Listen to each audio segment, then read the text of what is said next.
বৰবাৰীত চাঞ্চল্যকৰ ঘটনা জিঞ্জাৰ হোটেলৰ সমীপত উদ্ধাৰ এটি দেৱশিশুৰ মৃতদেহ কোনো পাষাণ পিতৃ মাতৃয়ে দেৱশিশুটো পেলাই থৈ যোৱাৰ সন্দেহ ঘটনাস্থলীত উপস্থিত দিছপুৰ আৰক্ষী উপস্থিত হৈ উদ্ধাৰ কৰিছে দেৱশিশুটিৰ মৃতদেহ পুনৰবাৰ জনাইছো বাহবাৰীত চাঞ্চল্যকৰ ঘটনা সংঘটিত হৈছে জিঞ্জাৰ হোটেলৰ সমীপত উদ্ধাৰ হৈছে এটা দেৱশিশুৰ মৃতদেহ কোনো পাষাণ পিতৃ মাতৃয়ে দেৱশিশুটি পেলাই থৈ যোৱাৰ সন্দেহ একাংশৰ ঘটনাস্থলীত উপস্থিত হৈছে দিছপুৰ আৰক্ষী আৰু আৰক্ষী উপস্থিত হৈ উদ্ধাৰ কৰিছে দেৱশিশুটিৰ মৃতদেহটো আমি আহি দেখা পালো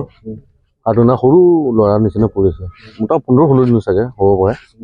তাৰপিছত এনে পেলাই থৈ দিছে ল'ৰা পোৱালি হয় এইটো দেখা মতে দেই